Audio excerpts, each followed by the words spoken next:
tout le système est en train de craquer. Parce qu'en ce moment, au cœur même du département de la justice américain, quelque chose d'impensable est en train de se produire. Des procureurs fédéraux menacent de démissionner en masse et même des agents du FBI parlent de partir. Des milliers seraient déjà partis. Et maintenant, la question devient presque vertigineuse. Combien de personnes peuvent encore quitter avant qu'il ne reste plus personne? Vendredi, à une conférence de presse, Todd Blanche, l'ancien avocat de Donald Trump, devenu numéro 2 du DOJ, a été confronté à une question simple, un commentaire sur les procureurs qui démissionnent à Minneapolis. Sa réponse? No answer. Aucun mot. Aucun démenti.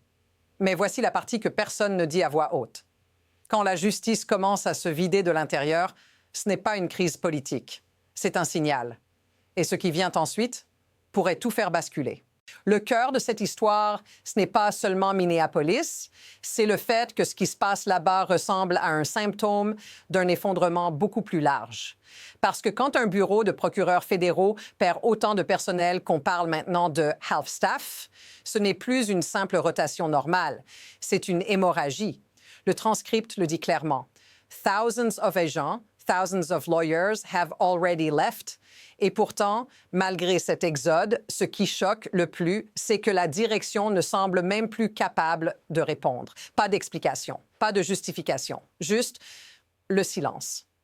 Et posez-vous la vraie question. Pourquoi des professionnels qui ont construit leur carrière sur la stabilité, sur la procédure, sur l'idée même de justice, choisiraient-ils soudain de tout abandonner? Ce n'est pas un incident isolé, c'est un pattern.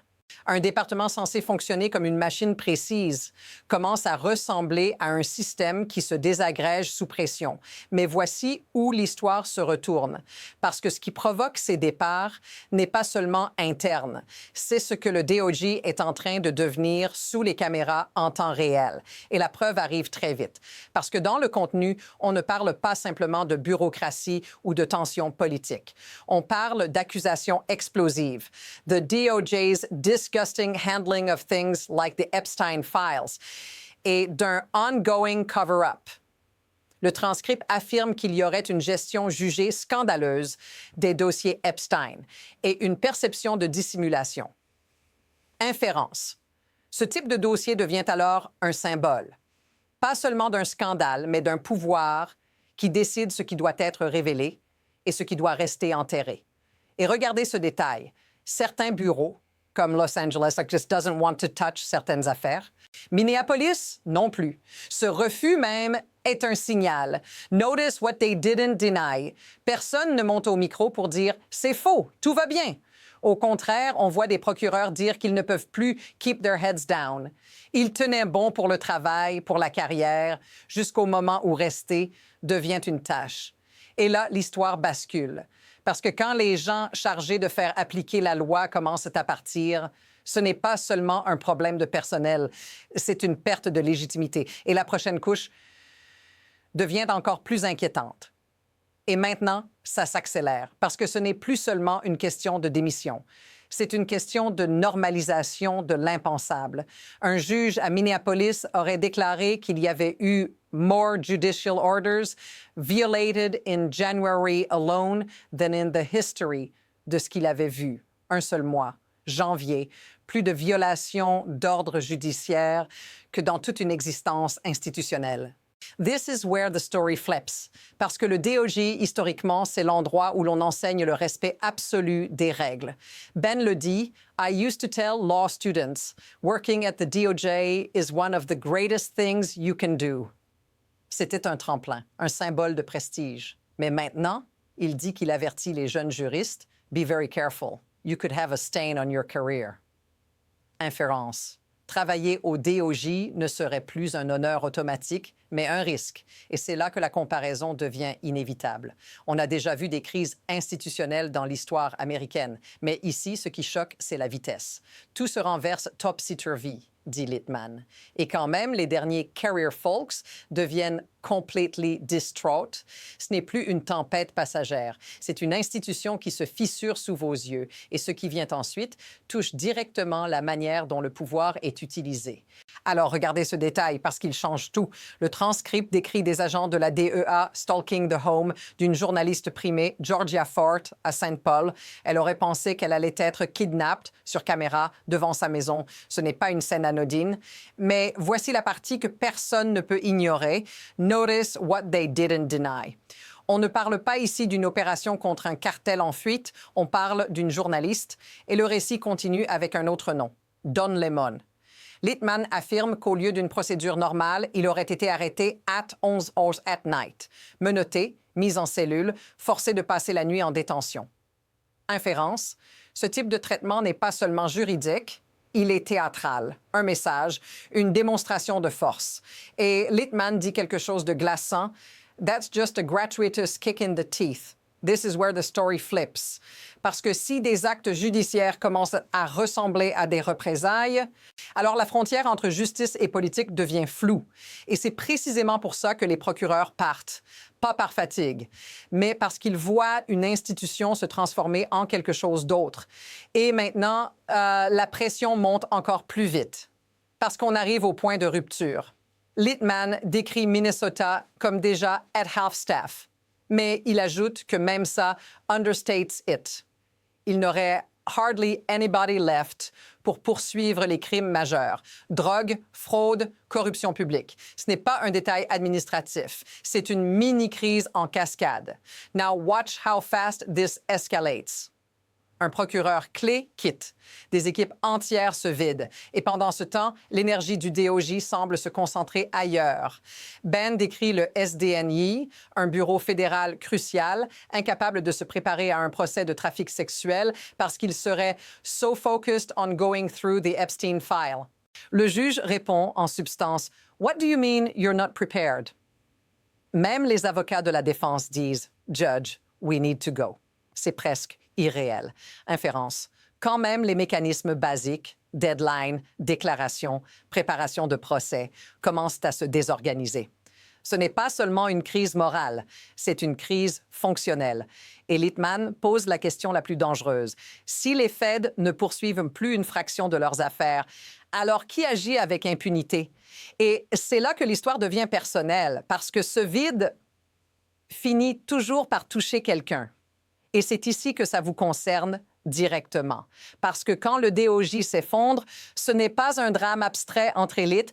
Littman le dit, les Feds ne traitent qu'une small slice of crime, mais ce sont very important crimes. Fraude massive, trafic, corruption, crimes qui dépassent les frontières locales.